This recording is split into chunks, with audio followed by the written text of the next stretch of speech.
சிவதரிசனம் காண்பது எப்படி? சிவத்தை சிந்தையின்கண் காண்பதே சிவதரிசனமாகும். அதாவது சிவனை இடையறாது சிந்தித்திருந்தால் அவர் வெளிப்பட்டு விடுவார் என்பதாகும். சிந்தையது என்ன? சிவனென்ன வேறில்லை. சிந்தையின் உள்ளே சிவனும் வெளிப்படும். சிந்தையின் தெளியவல்லார்க்கு சிந்தையின் உள்ளே சிவனிருந்தானே. நறுமணமிக்க சந்தனத்தில் குளிர்ச்சியும் மலரில் மனமும் பிறப்பின்றி நின்று வெளிப்படுவது போல எப்போதும் இடையறாது சிவனை சிந்திப்போர்க்கு சிந்தை வேறு சிவன் வேறு என்ற வேறுபாடு தோன்றுவதில்லை. அத்தகைய தன்மையால் சிந்திப்பவரது உள்ளத்தில் சிவன் வெளிப்பட்டு இருப்பான். அவ்வாறு சிவஞானத்தால் சிந்தை தெளிந்த சிவஞானியர்க்கு அவர்களது எண்ணத்திலேயே சிவன் சிறந்து விளங்கினான். சிந்திக்க சிந்திக்க சிவமாய், பாவிக்க பாவிக்க பரமமாவாய் என்பது உபநிட கருத்து ஆகும். வாக்கு மனமும் மறைந்த மறைப்பொருள் நோக்குமின் நோக்கப்படும் பொருள் நுண்ணினது போக்கொன்றும் இல்லை வரவில்லை கேடில்லை ஆக்கமும் அத்தனை ஆய்ந்து கொள்ளார்க்கே. பேரொளியாகவும் பேரறிவாகவும் பேராற்றலாகவும் அமையப்பெற்ற பேரண்ட வெளியாகியுள்ள எங்கள் சிவபெருமான் மாற்றம் மனங்களிய நின்ற மறையோனாவான். அவன் வாக்கும் மனத்தும் அப்பாற்பட்ட மறைப்பொருளாவான். நான்கு மறைகளாலும் அறியப்படாதவன், அவற்றால் போற்றப்படுபவன்.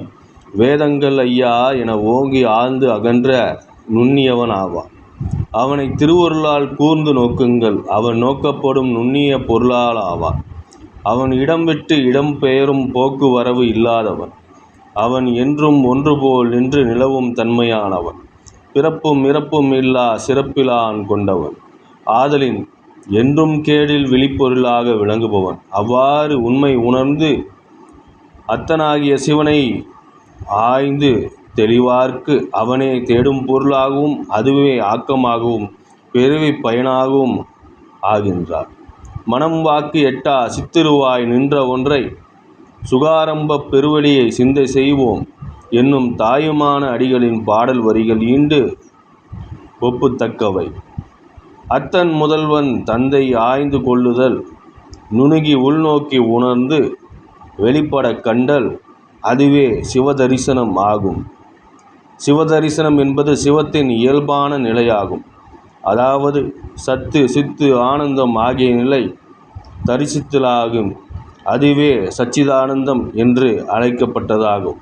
சிவஸ்வரூப தரிசனத்தை கண்டவர்க்கு உண்டாகும் மெய்ப்பொருள் இன்பங்கள் சொல்லில் அடங்காதவை.